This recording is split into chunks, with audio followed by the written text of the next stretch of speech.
প্রাণ প্রিয় লক্ষ্মীপুরবাসী, জানতে চাচ্ছি আপনারা সকলে কেমন আছেন? আমাদেরকে ভালো রেখেছেন কে? আজকে আলোচনার মধ্যে আমি ফুটিয়ে তোলার চেষ্টা করব কোন তিনটা খারাপ আমল, যে আমলগুলো মানুষ করলে আবশ্যিক জাহান্নামে যাবে।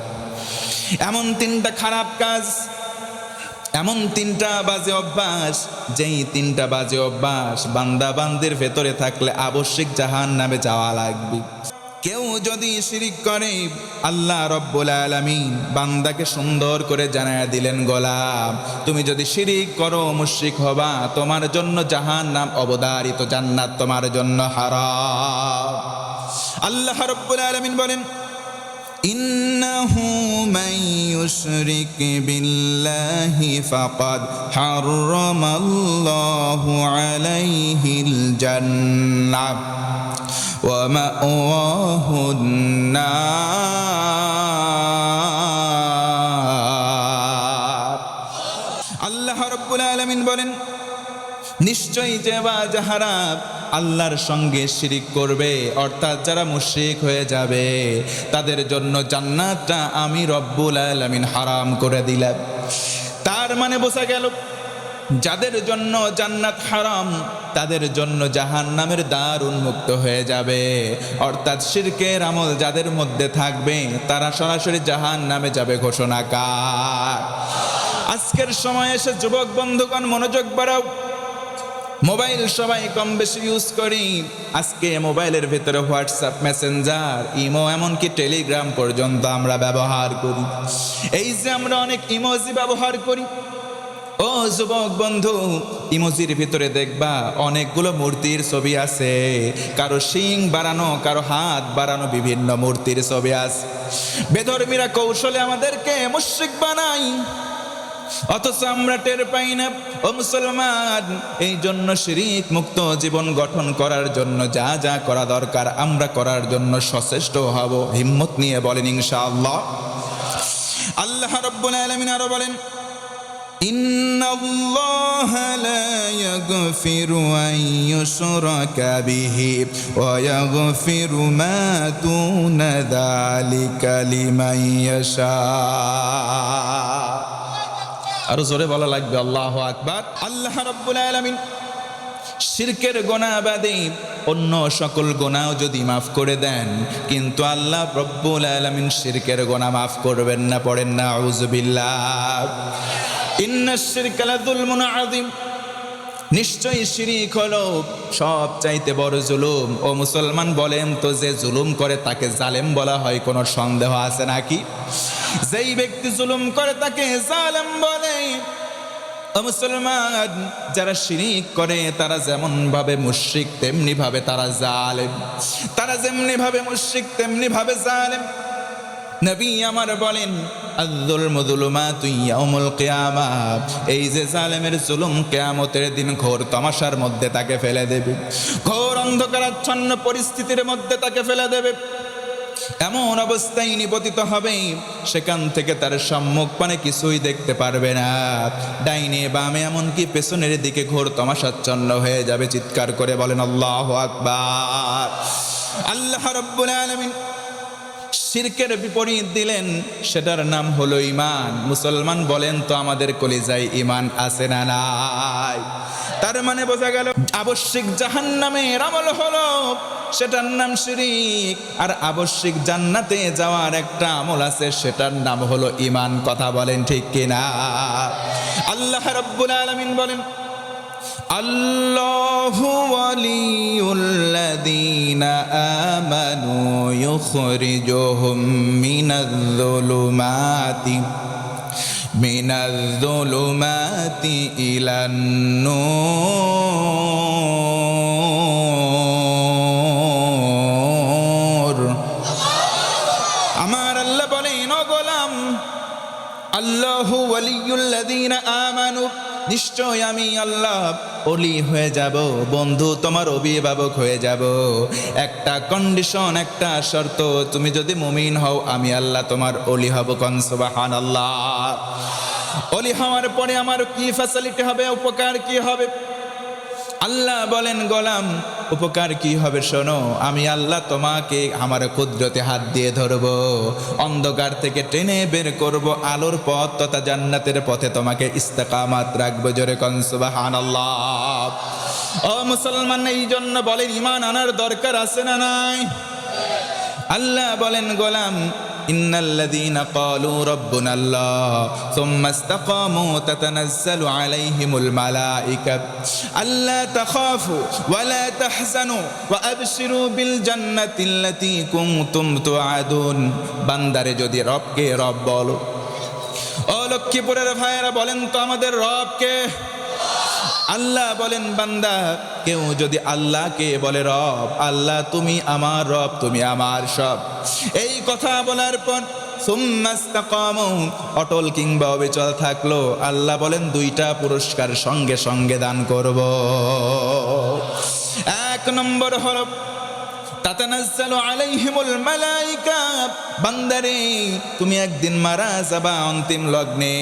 ও মুসলমান বলেন তো আমরা একদিন মারা যাব, কোনো সন্দেহ আছে নাকি? জোরে বলেন সন্দেহ আছে? কখন মারা যাব কেউ বলতে পারি? আল্লাহ তাআলা বলেন ইযা জাআ আজালুহুম লা ইস্তাখিরুনা সাআতান ওয়া লা ইস্তাকদিমুন। আল্লাহ তাআলা বলেন বান্দারে কখন তুমি মারা যাবা, এই আজাল যখন তোমার জন্য চলে আসবে, এক সেকেন্ড তোমাকে অবকাশ দেওয়া হবে না, জায়গায় তোমার মারা লাগবে, জায়গায় তোমার মৃত্যুবরণ করাই লাগবে। আল্লাহ বলেন গোলাম দুনিয়ার জমিনে আল্লাহকে বলেছিল রব, আল্লাহ তুমি আমার রব, তুমি আমার সব, কথাটা বলার কারণে আমি আল্লাহ তোমাকে ওই সময় রহমতের ফেরেশতা পাঠাবো। বলুন সুবহানাল্লাহ। আমার বন্ধুগণ মনোযোগ বাড়ায় দেন। আল্লাহ রাব্বুল আলামিন যারা মুমিন হবে তাদের আরেকটা ফ্যাসিলিটির কথা বললেন। আল্লাহ বলেন মান তাবা ওয়া আমানা, যে বা যারা ঈমান আনবে তওবা করবে। ও মুসলমান বলেন তো তওবা করার পর ঈমানটাকে মজবুত করার দরকার আছে না নাই? যেই তিনটা কাজে আবশ্যিক জাহান্নাম হয় ওই তিনটা কাজের বিপরীত করলে আবশ্যিক জান্নাত হবে। কন্যা সুবহানাল্লাহ। এক নম্বর আমল শিরিক করা, যে শিরিক করবে আল্লাহ রাব্বুল আলামিন তার শিরকের গুনাহ মাফ করবেন। নমরুদের সময়কার ঘটনা, নমরুদ যখন দেখলো একদিন হঠাৎ করে তার চেয়ারটা ভেঙে পড়ে গেল, স্বপ্ন দেখার পরে থরথর করে কেঁপে উঠেছে, কারণ তার মসনদ ছিল অবৈধ, জনগণ চাইতো না, এরপরে জোর করে ক্ষমতায় বসেছিল। পৃথিবীতে এমন অবৈধ শাসক দু একটা আছে না নাই? জনগণ চাই না কিন্তু জোর করে ক্ষমতাও ছাড়তে চায় না। কথা বলেন ঠিক কিনা? নমরুদ ছিল, হঠাৎ করে ঘুমের মধ্যে দেখলো আমার মসনদ খান খান হয়ে গেল। গণক ঠাকুরদেরকে ডাকা হলো, আমি স্বপ্ন দেখলাম, এটা স্বপ্নের তোমরা ব্যাখ্যা করে দাও। স্বপ্নের ব্যাখ্যা করা হলো, বলা হলো খোদা, কি খোদা না হুদা? বলা হলো খোদা তোমার রাজ্যে এমন একজন আপকামিং অন দ্য সোন, খুব তাড়াতাড়ি একজন আসতেছে, তাওহীদের ঝান্ডা বাহিয়ে তোমার মসনদ ভেঙে চুরমার হয়ে যাবে। কোন সুবহানাল্লাহ। পুরুষের মধ্য থেকে আগমন করবে। কে এসে কি এসেছে না এখনো জন্ম নেয় নাই, তবে অল্প সময়ের ভিতরে জন্মগ্রহণ করবে তোমার আশপাশে। কন্যা সুবহানাল্লাহ। হযরত ইব্রাহিম আলাইহিস সালাতু ওয়াস সালাম আসবেন। নমরুদ আইন জারি করে দিল। লম্বা চওড়া ঘটনা সংক্ষিপ্ত করে বোঝানোর জন্য বলি, যদি একটু মনোযোগ থাকে আওয়াজ করে বলেন আল্লাহু আকবার। হযরত ইব্রাহিম আলাইহিস সালাতু ওয়াস সালাম আসবেন। নমরুদ আইন জারি করলো, সমাজের মধ্যে বিয়ে করেছো যারা একসঙ্গে এক ঘরে থাকতে পারবে না তারা নাউজুবিল্লাহ পড়বেন না। বৈধ মানুষ বৈধভাবে থাকতে পারবে না। ও মুসলমান আজকে সমাজে তাকান, বিয়ে লিগ্যালিটি দেওয়ার জন্য 18 পর্যন্ত আইন করা হয়, কিন্তু 18-র আগে প্রেম করা অবৈধ, এটার জন্য কোনো আইন নাই। কথা কন ঠিক কিনা? বোঝা গেল এগুলো নমরুদীয় কায়দা। কথা কন ঠিক কিনা? নমরুদ যখন জারি করে দিল, বিয়ে করেছো যারা একসঙ্গে থাকতে পারবে না তারা, এমনকি যাদের সন্তান রয়েছে পুরুষ বালক সন্তান, তাদেরকে হত্যা করো। কারণে অকারণে তাদেরকে হত্যা করা হলো লাখে লাখ। এমনকি প্রেগনেন্ট সন্তান সম্ভবা হলো, তাদেরকে মার্কিং করা হলো, তাদেরকে কড়া নজরদারি করা হলো। পুরুষ সন্তান, বালক সন্তান জন্মগ্রহণ করে হত্যা করা হয়, আর যদি কন্যা হয় ছেড়ে দেওয়া হয়। ও মুসলমান, জানতে চাই অন্যায়ভাবে হত্যা বাংলার জমিনে আছে না না? কোনো অপরাধ করে নাই, কোরআনের কর্মী, তাদেরকে জেলখানায় নেওয়া হয়, এমনকি হাত পায়ের নখ পর্যন্ত উপড়ানো হয়। এইগুলো নমরুদীয় কায়দা। নমরুদ আইন জারি করলো, আইন জারি করার পরে যৌথ একটা বাহিনী গঠন করলো। বলা হলো সকালবেলা তোমার ডিউটি, বিকেলবেলা তোমাদের, রাত্রিবেলা তোমাদের। এমনিভাবে ডিউটি বন্টন করে দেওয়া হলো। এই বন্টন করার পর একজনকে হেড বানানো হলো, চিফ বানানো হলো। চিফের নাম হলো আজর। জোরে বলেন, নাম কি? আজরকে যখন চিফ বানানো হলো, চিফ বানানোর পর, প্রধান বানানোর পর তার দায়িত্ব হলো শুধু সবাই ঠিক মতো দায়িত্ব পালন করছে কিনা দেখো। দেখতে দেখতে হঠাৎ একদিন রাত্রিবেলা আল্লাহর পক্ষ থেকে একটা প্রবাল হাওয়া চলে আসলো। ও মুসলমান, বলা যাবে না সুবহানাল্লাহ? একটু আওয়াজ করে বলেন তো আল্লাহু আকবার। ওই বাতাসের ভেতরে, হাওয়ার মধ্যে আল্লাহ দুইটা মেডিসিন মিঠালেন। এক প্রকার মেডিসিন যখন সেনাবাহিনী রয়েছে সবার গায়ে লেগে গেল, তন্দ্রার ভাব চলে আসলো, ঘুমের উদ্রেক হয়ে গেল। সব বাহিনীগুলো ঘুমানোর পরে ওই বাতাস লেগেছে আজরের গায়ে। আজরের ঘুম আসে নাই, আজরের যৌন উত্তেজনা বেড়ে গেল। কন্যা আল্লাহু আকবার। এর মানে বোঝা গেল বাহিনীগুলো ঘুমাবে যেদিন, নমরুদের মতো মানুষ যারা, তাদের পতনও ঠিক সেদিন হয়েছে। বাংলার জমিনে জনতা সাক্ষী, কথা কন ঠিক কিনা?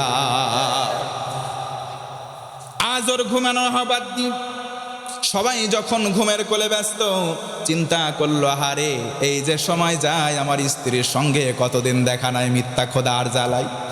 নিজের দলের কর্মী, প্রধান দায়িত্ব দেওয়ার পর কেমনে ভঙ্গ করে স্ত্রীর কাছে কিছু ঘনিষ্ঠ সময় কাটায়। আল্লাহর মেহেরবানিতে ওই অন্তরঙ্গ সময় আমার আল্লাহ তার খলিলকে কবুল করেন। জোরে কোন সুবহানাল্লাহ। মায়ের গর্ভে প্রবেশ করে যায় ইব্রাহিম নবী আলাইহিস সালাতু ওয়াস সালাম। কিন্তু মজার বিষয়, ইব্রাহিম নবীর মা গর্ভধারণ করেছে তো কি? পৃথিবীতে দুইটা নবীর ব্যাপারে আমার আল্লাহ উসওয়াতুন হাসানা শব্দ কোরআনে ব্যবহার করেছেন। এক নম্বর আমাদের নবী মুহাম্মদ সাল্লাল্লাহু আলাইহি ওয়াসাল্লাম, আর দুই নম্বর হলেন ইব্রাহিম খলিলুল্লাহ। একবার বলেন তো সুবহানাল্লাহ। ইব্রাহিম নবী যখন পেটের মধ্যে চলে আসলেন, আমিনার মতো তার মা গর্ভ ধারণ করলেন, কিন্তু তার পেটটা থাকে স্বাভাবিক, কখনো উঁচু হয় না। আশপাশের কেউ বুঝতে পারে নাই। যখন ডেলিভারির সময় হলো, লম্বা ঘটনা, সেদিকে যাব না, একটা পাহাড়ের পাদদেশে তিনি চলে গেলেন। কারণ যদি ছেলে হয় হত্যা করা হবে, মেয়ে যদি হয় বাঁচিয়ে রাখা হবে। নিজের সন্তান, নিজের কলিজার মধ্যে ব্যথা আছে, মায়ের কথা কন ঠিক কিনা? মা চলে গেলেন নিভৃত একটা পাহাড়ের পাদদেশ, ভূমিষ্ঠ হয়ে গেল। আল্লাহ পাকের মেহেরবানিতে তিনি দেখলেন একটা উজ্জ্বল সন্তান জন্মগ্রহণ করেছে। কোন সুবহানাল্লাহ। চিন্তা করলেন যদি বাড়িতে নিয়ে যায় ওর বাবা একে হত্যা করবে, কি করা যায় এখানে? আমি লুকিয়ে রেখে গেলাম, একটু পর পর এসে আমি দুধ পান করিয়ে যাব। তিনি তাই শুরু করলেন। আল্লাহর কি মুআজিজা! কয়েকদিনের ব্যবধানে ইব্রাহিম নবী আলাইহিস সালাতু ওয়াস সালাম স্বাভাবিক বাচ্চাদের থেকে একটু গ্রোথ বড় হয়ে গেলেন। সুবহানাল্লাহ। কয়েকদিনের ব্যবধানে বড় হলেন। কিছুদিন পর তিনি যখন কথা শুরু করলেন, বললেন, মা ওই যে দেখা যায়, দেখে লম্বা লম্বা গাছ, এই গাছের নাম কি? মা বলে, এটার নাম অমুক গাছ। মা এই যে পশু প্রাণী দেখা যায়, এইগুলো কি? এইগুলো গরু, এইগুলো দুম্বা, এইগুলো উট। ও মা, ছোট্ট মানুষ এবার প্রশ্ন, বলো তো মা, এগুলোর রব কে? সুবহানাল্লাহ নাই? মা বললে, এগুলোর মালিক তোমার বাবা, এইগুলোর রব তোমার বাবা। রব অর্থ মালিক। ওই সময় বলল, তার আজর। বাচ্চা সঙ্গে সঙ্গে প্রশ্ন করলো, মা বলো তো দেখি আজরের রব কে? সুবহানাল্লাহ। মা তখন বলল, কি ব্যাপার, এই বাচ্চার প্রশ্ন কেন এমন উল্টা পাল্টা? যেহেতু নমরুদের অধীনে তার বাবা চাকরি করে, এই জন্য মা ইনস্ট্যান্ট বলে দিল, তোমার বাবার রব হলো নমরুদ। ছোট্ট বালক ইব্রাহিম নবী তাওহীদের ঝান্ডাবাহী, তিনি বললেন, মা বলো তো নমরুদের রব কে?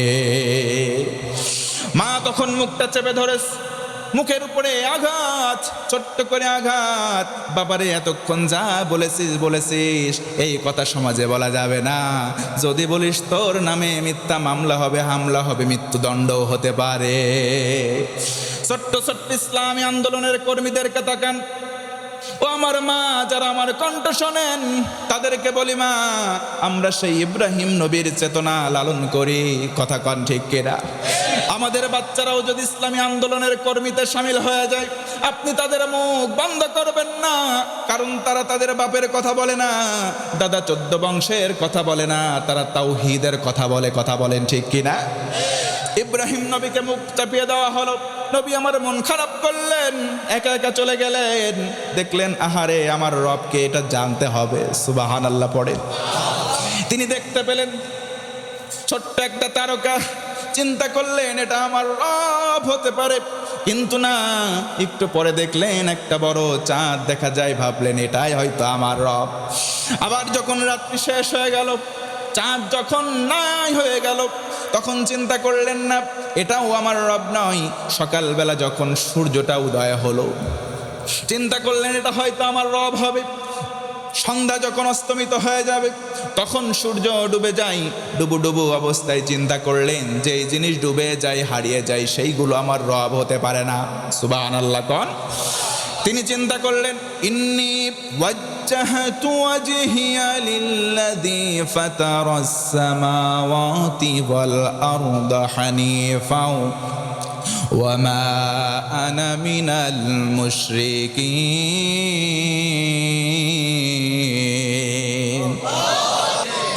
আমার বন্ধুগণ মনোযোগ বাড়াতে হবে।